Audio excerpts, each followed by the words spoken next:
Hi, we are live. Hello, and welcome back to High Leverage Actions. Today, we are going to talk to you about burnout. And here we are full of energy, so we're not there yet, but who knows? So, we are absolutely glad to be here. Let me stop that from yelling at me. There we go. That was And welcome back, Rory. hi, hi, hi. So, yes, we apologise to anybody who might have been looking out for an episode last week. It's just hilarious that we said we're going to do Burnout and then we miss a week. But we had a chance to go to the most amazing book launch and we weren't going to miss it. But we are here now and we're back on track. Yeah, that's the one. And my copy is way over there. What's Your Dream with Simon Squibb. So that's our copies of that. Yeah, so that was a fantastic book launch. But here we are with Burnout. And first of all, I'll introduce myself. My name is Kay Reeve. I'm an emotional awareness expert. My passion is for helping parents and adults to communicate with teenagers and young adults to support them through stress, anxiety, and depression. And the strategy I use is emotional awareness. It is how can you fix something if you're not aware of it?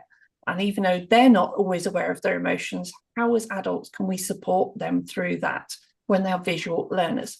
So that's a little bit about me. Rory, would you like to introduce yourself? Thanks, Kay. My name's Rory Lemon. I go by Rory Lemonade on the internet, and I am a neurodiversity and neurodivergence creative flow coach. So, what does that mean? It means getting back into creative flow with our decision making and productivity, and anyone that is heart-centered and hypersensitive that struggles with these emotions and these thought processes that take us away from doing what we really want to do in terms of creative business, uh, career development, or just even just to self-express and remembering who we are through our creative processes. And that's turning that self-sabotage into actionable vision. So that's what I do. Thank you. Oh, fantastic. Yes. And I think with both of us, with the stories that we share and the experiences we've been through, people will resonate with us both in terms of experiencing burnout. When you don't have enough coping strategies for something in life that persistently goes on and on and on, such as going to work and being overloaded with too much work, having family, whether it is, the challenges with neurodiversity and it creates additional mental load in getting through daily tasks. And all of this leads to a burnout. So, do you want to kick us off today, Rory, on what your version of burnout is? Give us a bit of a description for those who are asking, what is burnout? Yeah, it's a good question. And actually, I think it would affect everyone differently, and it's difficult to spot because otherwise, if it was, we would be able to catch it much quicker. And so, like you said before, that sort of emotional and mental overwhelm or overload that is pushed through uh, unless we've got really good spikes and really good awareness, like you were saying as well, that in itself can build and we can be used to whatever we're used to. So the one idea is from a positive aspect, initially, like going to the gym and doing weights in a certain way to challenge the muscles is a good thing. Uh, but if it was done non-stop every day, if we couldn't feel that we were challenging our muscles and we didn't get achy um, from those things to actually guide some kind of rest time, and we didn't stop and we did it every single day, eventually we would damage ourselves because we need rest time as well as Yeah.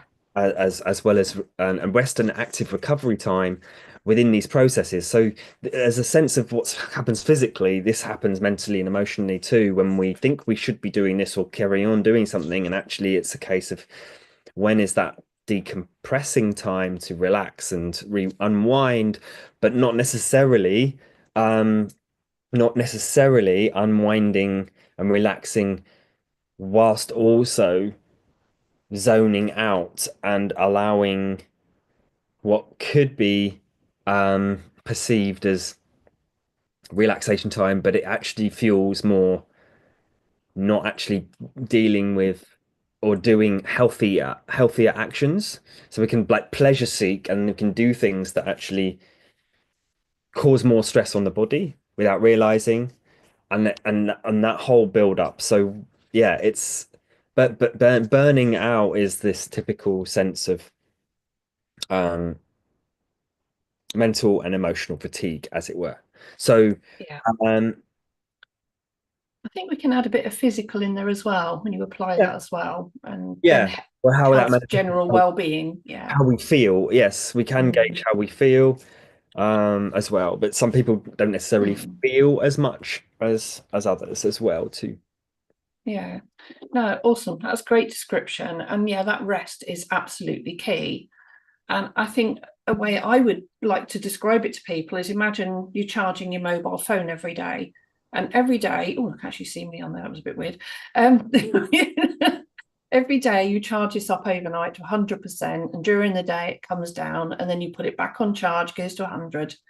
But for us, physically, mentally, and emotionally, when we're going through additional stress and challenges and we haven't got that balance right between charging and resting, I think we can end up it's like you drain completely flat by the end of the day and then you come home exhausted. Um then if we don't fully charge overnight, like you have a poor quality sleep and bad diet, and then add on things like drinking, drugs, smoking, stuff like that, and it reduces your ability to fully recharge in your sleep, you're starting with a lower capacity the next day. Boom. And then you repeat that bad sleep cycle, bad diet, and again you charge slightly less. And eventually this your energy depletes and depletes until there's just nothing left to work on. You've got so little energy at the start of the day, despite plugging in the phone, or plugging in to sleep, that we end up in a state called burnout, where we just don't have sufficient energy to function in day-to-day life. And that does, like you say, come across as fatigue and tiredness in itself, even if you have slept well to a degree. But then mentally not being able to tap into what you need to do, you lose the motivation and excitement and the passion and the drive. And everything just becomes a major struggle to get through day to day. And I think when you're saying about the rest, it's like instead of letting that battery just go completely flat through the day, it's how we can then take that and turn that into small strategies and small steps throughout the day to just slightly top up the charge. And so we don't go completely flat, making sure we eat healthy and rest well so that we're fully charged for the next day. So it's first of all recognizing that burnout or what burnout is, and then there's recognizing it, and then there's recovering. So I think we've covered enough on what it is, but I think it's important for recognizing it as well. So for you, Rory, how would you recognize burnout, or how have you seen it in other people? Mm, good question. Um,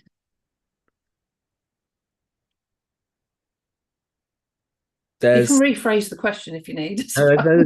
yeah, I was just yeah, processing. So I think that there's again it manifests in different ways for different people. So there's uh I'd like to bring the idea of three ways in which it could potentially cause burnout that I like to, and because then it can be apparent to see about how we typically are as a intrinsic personality, or what we have learnt to be in as our personality, not necessarily going in too deep into that, but just our personal identity and our personality and how we react and respond to things naturally and what we prefer to be in, or act or do, can relate back to what what type of burnout we may experience if we're overdoing something. And um, the first one that I like to um, explore there is doing without saying. So when we're doing without saying anything, we're kind of getting on with things. We may be doing a lot of good things, But if we're not uh expressing ourselves through our words, we may not get the feedback or the help that we want to expand upon that, and or that there's something that is being held in, so it can bottle up our emotional response to not sharing or releasing in some way, declaring what we want and getting feedback from the self. So if we're just like Yeah. doing that, then that bottles up the emotion, and so that could potentially lead to burnout in that way, where there's suddenly it explodes. Yeah. Well, that's what happened to me so much in my past, where I went through mental exhaustion and illness at one point in my life through that sense of not knowing how to describe my emotions or feelings or ask for what I want or and all of that. So that's one area. The other area is saying without doing. So Mm. people that love to talk, and nothing wrong with that in itself, but just being able to talk a lot about the ideas and the what to do and what to want to do can actually expend all the energy of actually taking the actions to make those things happen. So then it causes Mm. a sense of unhappiness because it's like, I want to do this, I want to do that, I want to do this, or how are you? And all this sort of energy expenditure coming out of here, but not actually building on the thing that is important in I life. mean, like overthinking. Yeah. A bit like that, but also Yeah. it's yeah, and it's also coming out of the mouth. Mm. The Yeah. overthinking comes out of the mouth rather than putting stuff into practice and actually creating something out of it and having something to show for it.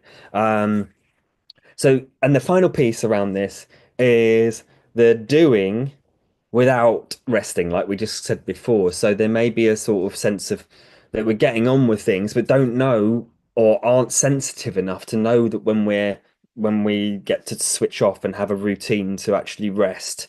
And then I've got an idea around how to go about this as well, but I'll pass it back over to you. Yeah, you're right. No, that's really powerful, actually, thinking about it in those three terms.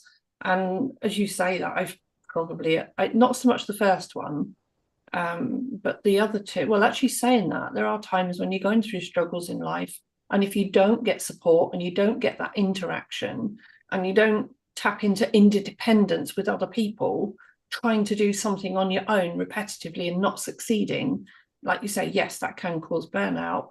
And I know for me that was specifically going through divorce and house sale and losing jobs, when that took over a year to go through that process, me going through that mental struggle of that impending change day after day after day with no resolution, that did create its own form of burnout. So yes, I do comprehend that. The second one, the saying without doing, for somebody who'd spent 7 years trying to build up her business strategy and hadn't put it into practice. You know very well, I was there last year when we met, and you've certainly supported me through that, actually putting things into action. So I do comprehend that as well. And then the doing, that's the bit that actually I had burnout from back in 2017, 2016, when I was in a work environment and I had such a big work load that I was constantly do. And I felt like I was just swimming in this to-do list and constantly picking off the top dates. What's next? What next? What's next? And there was never time to really break. And that was when I had to start using strategies to stay afloat. But there was still a level to how much that I could keep going at that pace. And that was interesting, actually, because one of my colleagues came up with an Excel sheet where he put in all of the tasks that we did daily, weekly, monthly, and yearly, plus accounting for holiday time to do training for work, and maybe a few days off sick, and putting all of that into this time scale. And so I'd filled in every single job that I did every day, every week, every month, every year, because some things were once a year job, but it might take a few hours or a week. And so once we calculated it all up, he said, if you are over 80% of your available time, you are overworked because you need time to rest and plan and do those little reactive jobs that are not on the list. So I filled all of these jobs in, and I went back to him and said, "You're not going to believe this." So I said, "How much do you think my workload is?" He said, "Well, yours is definitely going to be over 80%. I said, "Yeah, it come to 190% of my available time." My workload was nearly double my availability. No wonder I was struggling to just constantly pick off the next deadline, the next deadline, the next deadline. But that meant, and it's having strategies like that and actually being aware, and this is why I like the term awareness. That's why over here it's in my title, emotional awareness expert, is being aware of a problem then means you can take actions to resolve it. So now I had this awareness, my workload's 190% of the time I'm available to do it. I was able to call a meeting, and 4 of my managers sat in that meeting with me. I went, "Okay, right, we need to help you take this over there, do that there, and redelegate some of my work." And it took a year and a half to actually follow that process of getting my workload down. 2, I think by the time I left, my workload was down to about 70%. But they were then going through a company handover, and I finally got to that 70% as I was leaving to do this. But we got there. But when you have that awareness and you can actually go, right, here's actual stats of why I'm burnt out, why I'm overloaded, it gives you the power to then do something about it. Although being a mum with family and household and stuff like that, that can be a little bit different. You can't delegate a lot of that, but it's about finding strategies to cope with. Because I was dealing with my son being suicidal at the same time as dealing with that workload. And I was also training to leave work to do this. So add that on top of that 190%. Yeah, I got burnt out, and I understand it fully. And it's why it's such an important topic. So I've really thrown a big story in there today, a lot of personal experience. But yes, it's absolutely crucial, because once you hit that burnout point, and it's like a phone on the battery in a phone, if you don't keep recharging the battery correctly, eventually that battery in the phone will become defunct. It will stop charging effectively. And then you actually end up either need to new battery, or it takes a long time to get that battery to recharge with capacity enough to do the next day's work. So that burnout is very similar. And I did get there. I got to that point where I just completely lost all of that energy. And then it takes a long time to heal. So we want to try and help everybody avoid that. So, I mean, have you or how have you experienced burnout in yourself? Well, like I was saying before, in my early 20s, it's got to a sudden point very quickly Mm. without realizing, because I was doing what I knew what to do, which was regulate my nervous system by playing guitar and being into music and going and dancing and it wasn't apparent until I had a first relationship that broke up in a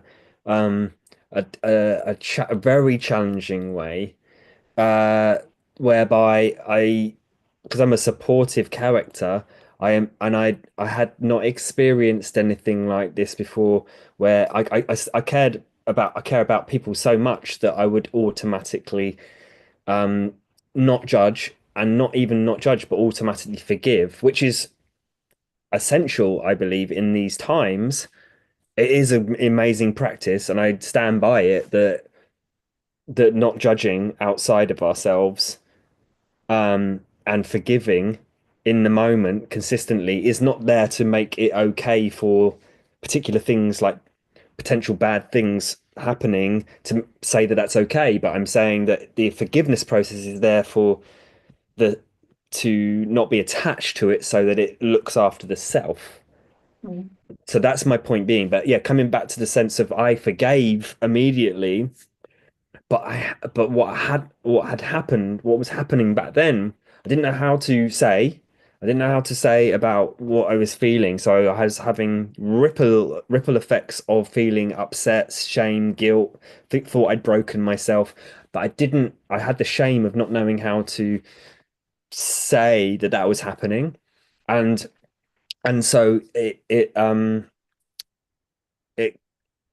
it caused, or that build up ended up psychologically flipping me into a period of psychosis. And what underneath was that was I hadn't learned how I didn't know that I was blaming myself for some reason instead of anyone else, just going, well, this has happened and I've broken myself, and I didn't realize I was feeling broken and wrong and self-judging because I'd learned that through the school processes of grading and not being comparing myself to not being good at these particular things, and knowing that there was a type of intelligence that I was, but it was not accepted or understood. So all of that in terms of neurodivergence and dyslexia and stuff like that was not being able to, not knowing how to explain all of that. So that's how it manifested for me and was very, very extreme. And so that's an extreme version because I was having audio hallucinations around hatred and things that were not actually necessarily real. Um, Luckily, my nervous system went calm back down again through reflexology once a week, which is an hour-long foot massage treatment that calmed me down and got me back to like feeling pretty positively shocked normal in 14 weeks from that. So I was like, that's the possibility of it of it happening quickly, or having some changes happen quickly based on how relaxed we can get and how much time we can spend. I had no option but to go with that flow and have that experience. So that's where the burnout can get so much that we think, oh, I don't have time to do this, I don't have time to do that, until it gets to a breaking point. And whether it's psychological or physical, like you say, or emotional, is what we don't want. We know we ideally don't want people to go through. If it takes, we can't stop that. If that's what it takes someone to learn to realize, then that's what it learns to realize. But it's knowing. What I like to say is it's about knowing that it is possible to work on these things, so that even if it wherever it does get to, it is potentially um um what's the word, shiftable is a good word.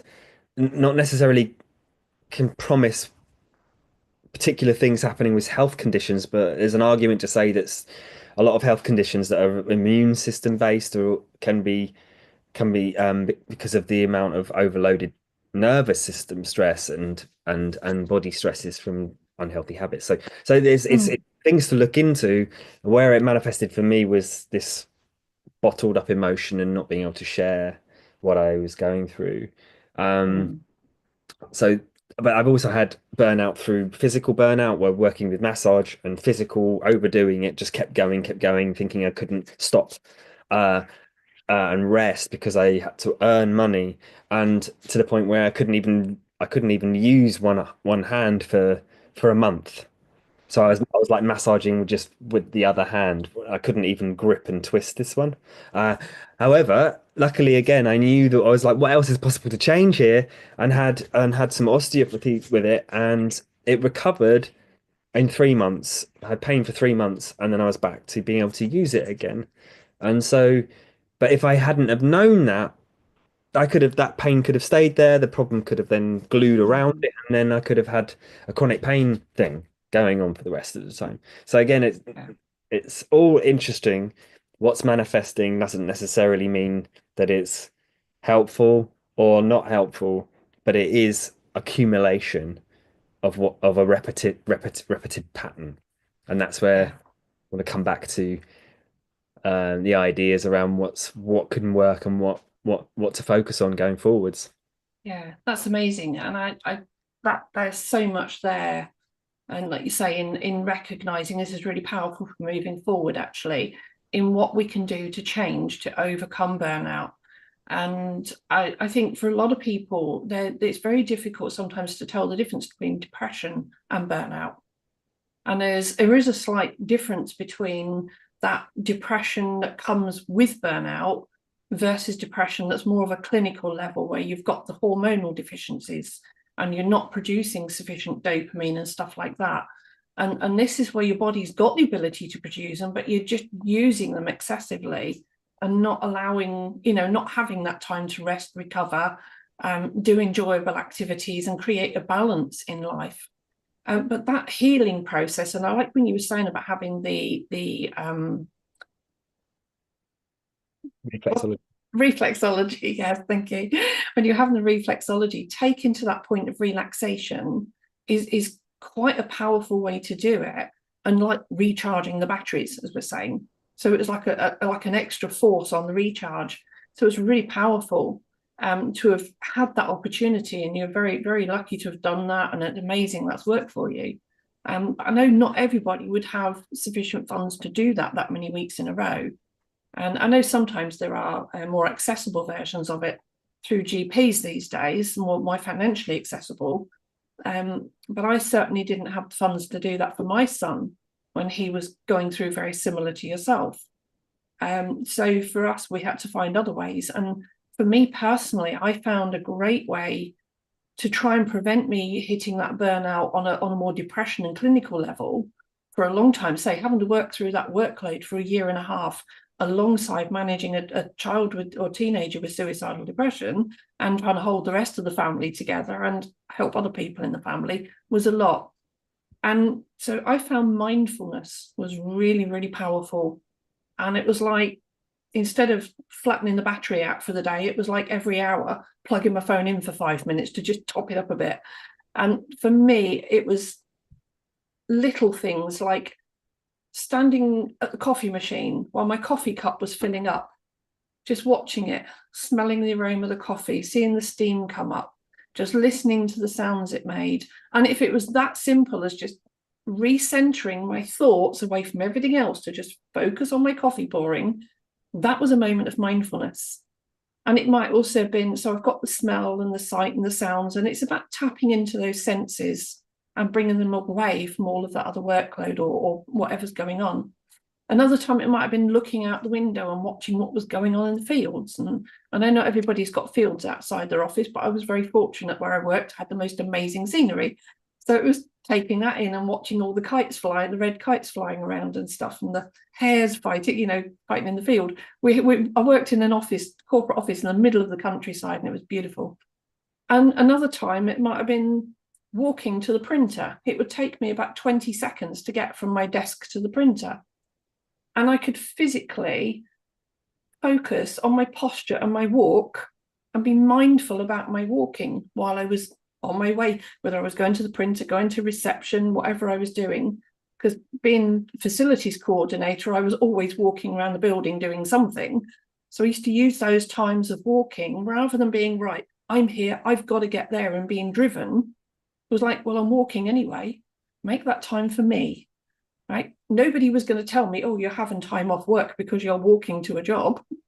So it was about, for me, just managing every little moment I could in my job to double that time up for my own energy recharge while I was still doing the job effectively. And the same at the weekends, getting down the garden, just enjoying the flowers and the bees and taking photographs, and whatever I was doing at home was also things that I brought in that mindfulness. And it certainly did really extend time out for me and help me cope. And it builds up what we call resilience. So I think resilience is another one, be a really good topic for us to do. But the other part you said about forgiving, and that's forgiving yourself for how you feel and understanding. Because if you're blaming yourself, you're actually applying more pressure.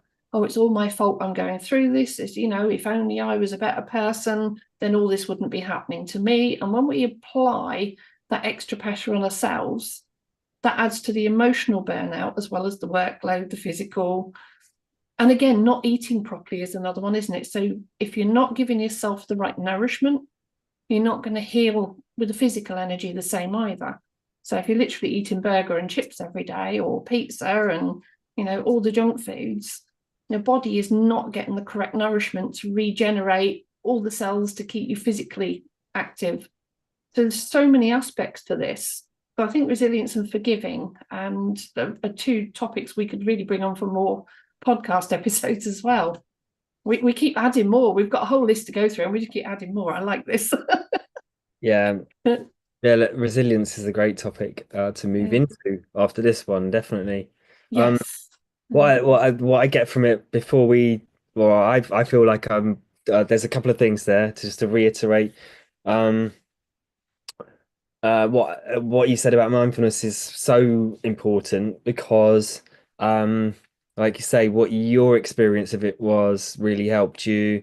I can say from the studying the neuroscience of it around mental fitness is that like you said before with the battery charge, it's almost like we think of it as, oh, I've got battery or I'm running out of battery, but in a lot of ways there's 3 points. There's a neutral point in the middle, and so that neutral point is where we can handle things generally. If we go below the neutral point, that's when we're much more susceptible to being taken out by what other people say or the thoughts and feelings that we have, and to notice all of that. And so to even just get back to neutral from a general starting to lag into the drained area can take if it's unless we're really triggered negatively or whatever you want to call it or drained if we it can sort of around this point where we feel like struggly at all or tired, it can take 10 seconds to come back to neutral. Yeah. Of pure exquisite sensation, one sensation, focusing on one sensation. It takes practice, and actually then moving on to 5 minutes is like super it's like supercharging the brain back into potentially even getting back. And that's the point, is that if we don't realize that, we have to think we have to go and do a whole hour's worth of yoga or go and to the gym and do a whole load of work for an hour. Yes, that I'm not saying don't, I'm saying do that if that's good for you and that's what you love doing. But the 1 minute of mindfulness or the 5 minutes of really deliberately focusing in on it uh, can actually stop even the neutral to stay hypercharged throughout the day. And so that's really important to bear in mind, that there's a whole scope there, the way of, that point when you're feeling clear-headed or really passionate or joyful, to be getting on with things and can handle stuff. If it starts to lag, it can literally take 5 minutes, not Yeah. not waiting any longer. My other point around that being that you mentioned around the um, forgiveness piece is that some people may be like, oh, I'm not blaming myself. I'm not judging myself. There is an underlying thing around if there's anything that's struggling outside of us, it reminds us of something about ourselves, and that can be a trigger too. So even if it's external and we're judging outside of us, um, that placement of judgment outside of us is the thing that requires the forgiveness of that, forgiving that from happening does us a favor of not carrying on getting emotionally discharged and hurt and drained. So it's not a case of forgiving the outside to to accept that it's okay for that to be happening, but it's to actually help ourselves stay on form. And so that's why it's important to also forgive the external as well as the internal, depending on which one you're noticing is happening as well. Oh, amazing. And yeah, definitely forgiving. I think that's another one we could actually do another whole episode on, because forgiveness is quite a major topic in itself. And it is important. And I think that would be good for us to cover that one. Yeah. But yeah, there's so much to this. And I think just a couple of more bits I'd like to cover tonight on signs of burnout, when we're saying how do people recognize it in themselves. And one is, we did say about the fatigue. Another one might be about getting irritable, about feeling like you can't cope with the workload that you have on, and feeling like you're having to do everything on your own. And listening to a lot of this narrative that goes on internally. Oh, I have to do this, I have to do that, I never have time free. And there's um, just never feeling like you've got time to sit down, relax, do hobbies. Like you're constantly running around after everybody else and never get time to put yourself first.